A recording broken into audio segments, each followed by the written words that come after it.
नमस्कार, मैं सरोज कुमारी, सह आचार्य राजनीति विज्ञान। आज हम बीए पार्ट सेकंड के पेपर फर्स्ट के अंतर्गत टॉपिक ब्रिटिश संविधान में अभिस्मय पढ़ेंगे।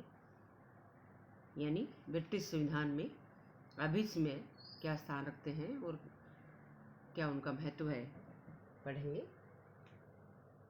इन दिनों हम ब्रिटिश संविधान ही पढ़ रहे हैं। संविधान के अभिस्मय अथवा वैधानिक परंपराएं, जिन्हें मिल ने संविधान के अलिखित नियम, डाइसी ने संवैधानिक अभिस्मय और एंडरसन ने संवैधानिक परंपराओं की संज्ञा दी है,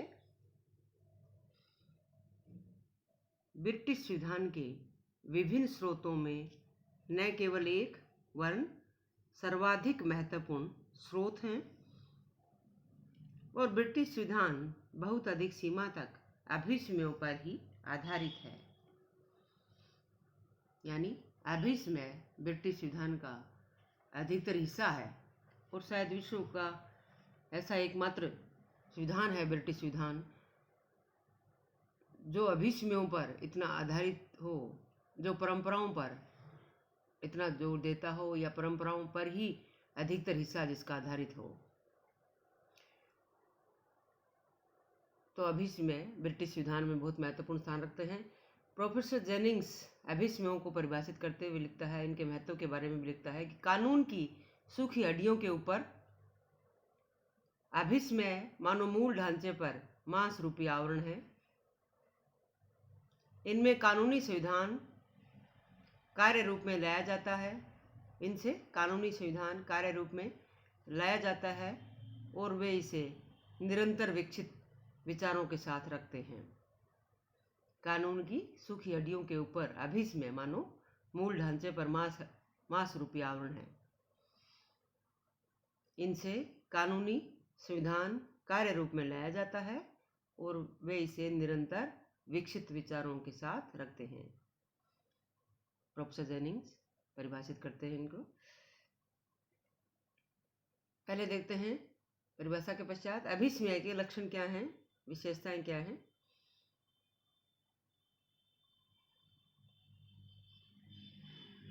पहला है, अभिस्मय का स्रोत संसद की कानून निर्मात्री शक्ति न होकर प्रथाएं होती हैं। अभिस्मय का जो स्रोत है वो संसद की कानून निर्मात्री शक्ति न होकर प्रथाएं होती हैं।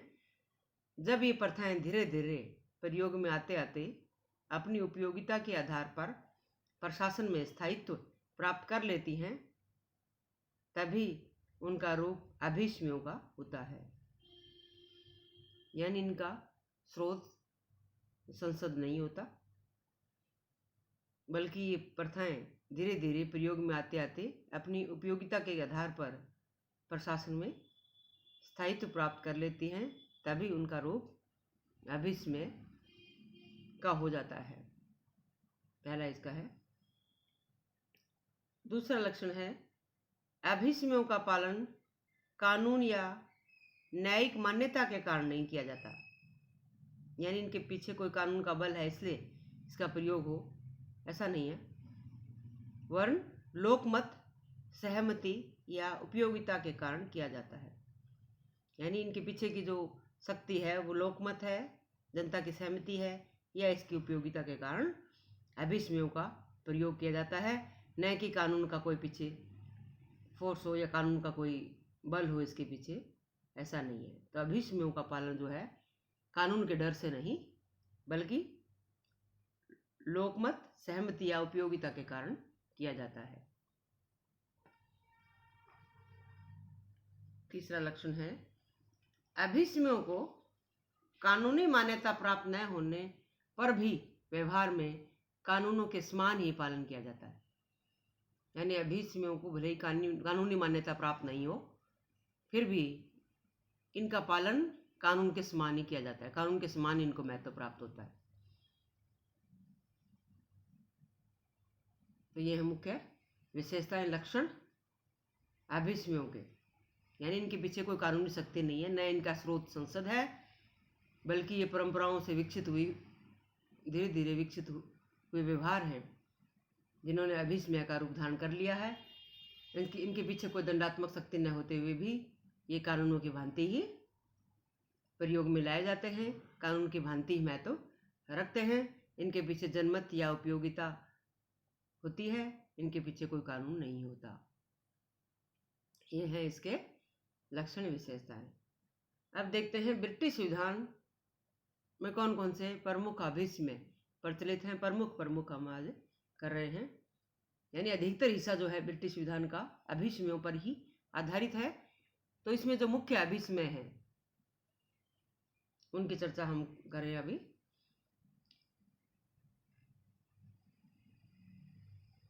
पहले करेंगे राजपद से संबंधित अभिस्मय। राजपद यानी राजा का जो पद है, राजा है, सम्राट है ब्रिटेन का, उससे संबंधित जो अभिस्मय हैं वो इस प्रकार से हैं। पहला है, सम्राट अपने मंत्रियों के परामर्श से ही कार्य करता है। सम्राट अपने मंत्रियों के परामर्श से ही कार्य करता है, यह भी अभिस्मय का ही भाग है। यानी संसदात्मक प्रणाली का या मंत्रिमंडलात्मक व्यवस्था का एक प्रमुख लक्षण होता है कि सम्राट अपने मंत्रियों के परामर्श से ही कार्य करता है, यह भी अभिस्मय का ही परिणाम है। यानी एक तरह का यह अभिस्मय है, कोई कानून बना करके ऐसी कोई व्यवस्था ब्रिटिश संविधान में नहीं की गई है। दूसरा है, सम्राट लोक सदन के बहुमत दल के नेता को प्रधानमंत्री पद ग्रहण करने के लिए आमंत्रित करता है। दूसरा अभिस्मय राजपद से संबंधित है कि सम्राट लोक सदन के, जो निम्न सदन है ब्रिटेन में, के बहुमत दल के नेता को ही प्रधानमंत्री पद ग्रहण करने के लिए आमंत्रित करता है। यानी आम चुनाव के बाद लोक सदन में जिस राजनीतिक दल को बहुमत मिलता है उसके बहुमत दल के नेता को ही प्रधानमंत्री पद के लिए आमंत्रित करता है। यह भी एक अभिस्मय ही है ब्रिटेन में। आगे आता है, सम्राट मंत्रिमंडल की बैठकों की अध्यक्षता नहीं करता। कब इसमें था, जब ब्रिटेन में मंत्रिमंडल या जो मंत्रियों की जो बैठक होती थी, राजा ही उसकी अध्यक्षता किया करता था। लेकिन समय के बाद जो परिस्थितियों में परिवर्तन आया, तो अब जो एक अभिस्मय के रूप में जो परंपरा स्थापित हुई वो ये है कि सम्राट मंत्रिमंडल की बैठकों की अध्यक्षता नहीं करता, बल्कि वो प्रधानमंत्री करता है। तो ये भी एक अभिस्मय है। चौथा है, सम्राट प्रधानमंत्री के परामर्श से ही लोक सदन को भंग करता है। सम्राट प्रधानमंत्री के परामर्श से ही लोक सदन को भंग करता है। यानी सम्राट को शक्ति है कि वह लोक सदन को समय से पहले भंग कर दे, लेकिन इस शक्ति का प्रयोग वह प्रधानमंत्री के परामर्श से ही कर सकता है, और यह भी एक अभिस्मय ही है। आगे आता है, पांचवा है, पदासीन प्रधानमंत्री के विरुद्ध अविश्वास का प्रस्ताव पास होने पर सम्राट विरोधी दल के नेता को प्रधानमंत्री पद ग्रहण करने के लिए आमंत्रित करता है। यानी पदासीन प्रधानमंत्री के विरुद्ध अगर अविश्वास का प्रस्ताव पास हो जाता है तो विरोधी दल के नेता को प्रधानमंत्री पद ग्रहण करने के लिए आमंत्रित करेगा सम्राट। यह भी एक अभिस्मय है ब्रिटेन में। तो राजपद से संबंधित महत्वपूर्ण जो आधारभूत सिद्धांत हैं ब्रिटिश व्यवस्था के, वे सभी अभिस्मयों से ही विकसित हुए हैं। अब देखते हैं मंत्रिमंडल से संबंधित अभिस्मय। मंत्रिमंडलात्मक व्यवस्था है ब्रिटेन में, तो मंत्रिमंडल के संबंध में भी जो अधिकतर प्रावधान है, अधिकतर जो व्यवस्थाएं हैं, वे भी अभिस्मयों का ही परिणाम है, परंपराओं का ही नतीजा है। इसमें पहला आता है, मंत्रियों के लिए संसद का सदस्य होना आवश्यक है। मंत्रिमंडलात्मक व्यवस्था के लिए जो प्रसिद्ध अभिस्मय है उसमें पहला है, मंत्रियों के लिए संसद का सदस्य होना आवश्यक है। यह भी एक अभिस्मय ही है, कोई कानून नहीं है इसके लिए। यानी मंत्री संसद के सदस्य होने चाहिए। दूसरा है मंत्रिमंडल सामूहिक रूप से लोक सदन के प्रति उत्तरदायी है, और यदि लोक सदन किसी एक मंत्री के विरुद्ध अविश्वास का प्रस्ताव पास कर दे तो संपूर्ण मंत्रिमंडल को त्यागपत्र देना होता है। यानी मंत्रिमंडल का जो सामूहिक उत्तरदायित्व है लोक सदन के प्रति वह भी अभिस्मेय है, और यदि लोक सदन किसी एक मंत्री के विरुद्ध अविश्वास का प्रस्ताव पास कर दे तो संपूर्ण मंत्रिमंडल को त्यागपत्र देना होता है। यह एक महत्वपूर्ण लक्षण ही होता है संसदात्मक प्रणाली का, मंत्रिमंडलात्मक व्यवस्था का, और यह जो सामूहिक उत्तरदायित्व की व्यवस्था होती है मंत्रिमंडल के लोक सदन के प्रति एक अभिस्मेय ही है। ब्रिटेन में कोई कानून बना करके ऐसी व्यवस्था नहीं की गई है।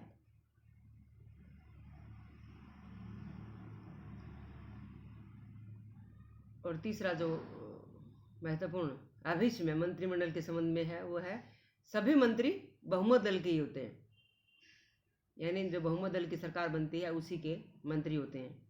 यह भी एक परंपरा का ही हिस्सा है, ब्रिटेन में अभिस्मेय ही है।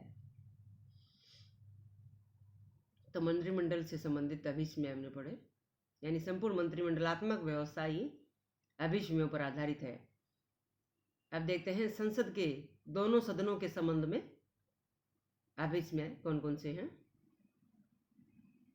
यानी संसद के संबंध में, मंत्रिमंडल के संबंध में और सम्राट के संबंध में जो पूरा ढांचा ब्रिटिश सरकार का है, ब्रिटिश व्यवस्था का है, वह अभिस्मेयों पर ही आधारित लगता है। तो संसद के दोनों सदनों के संबंध में अभिस्मेय देखें तो पहला आता है संसद के दो सदन होंगे, लोक सदन और लोकसभा। यानी सबसे पहले जो संसद का गठन है वह भी अभिस्मेयों पर ही आधारित है कि संसद के दो सदन होंगे, लोक सदन और लोकसभा। ये पहला अभिस्मेय। दूसरा है सम्राट वर्ष में संसद का एक अधिवेशन अवश्य बुलाए। सम्राट वर्ष में संसद का एक अधिवेशन अवश्य बुलाए और दो अधिवेशन के बीच में एक वर्ष से अधिक समय नहीं होना चाहिए। ये भी एक अभिस्मेय ही है।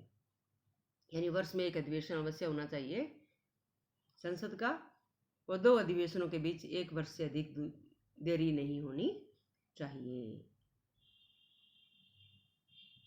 तीसरा है लोक सदन के अध्यक्ष को अपनी राजनीतिक सदस्यता त्यागनी पड़ती है। यानी ब्रिटेन में जो व्यवस्था है कि लोक सदन का अध्यक्ष अराजनीतिक व्यक्ति होता है, इसलिए उसको अपने चुनाव से पहले राजनीतिक सदस्यता, जिस राजनीतिक दल से भी वो संबंधित है, उसको छोड़ना पड़ता है। वो गैर राजनीतिक व्यक्ति इस तरह से वो हो जाता है तो उसको अपने राजनीतिक दल की सदस्यता त्यागनी पड़ती है। यह भी एक अभिस्मेय है। और अध्यक्ष अपने पद पर जब तक चाहे रह सकता है। ये ब्रिटेन की अलग व्यवस्था है, अन्य देशों में कमी देखने को मिलती है। यह भी एक अभिस्मेय का ही हिस्सा है, अभिस्मेय का ही भाग है। यानी राजनीतिक दृष्टि से गैर राजनीतिक व्यक्ति होना अध्यक्ष का, लोकसभा अध्यक्ष, लोक सदन के अध्यक्ष का, और उसकी लाइफ टाइम मेंबरशिप जो है, लाइफ टाइम जो अध्यक्ष वो रह सकता है, ये प्रावधान भी एक अभिस्मेय का ही हिस्सा है। आगे आता है प्रत्येक विधेयक में 3 वाचन हो चुकने के बाद ही उस पर सदन में मतदान हो सकता है। ब्रिटेन में व्यवस्था है कि प्रत्येक विधेयक में 3 वाचन हो चुकने के बाद ही उस पर सदन में मतदान हो सकता है। यह भी एक अभिस्मेय ही है।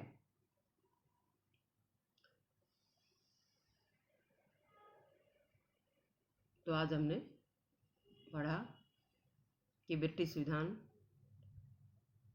अभिस्मेयों पर किस तरह से आधारित है, एबिसमय किसे कहते हैं, और ब्रिटेन में एबिसमियों का कितना महत्व है, या कहें तो ब्रिटिश राजनीतिक व्यवस्था के कौन से प्रावधान हैं जो अभिसमय पर आधारित है। और हम पाते हैं कि ब्रिटिश संविधान का अधिकतर हिस्सा अभिसमयों पर ही आधारित है,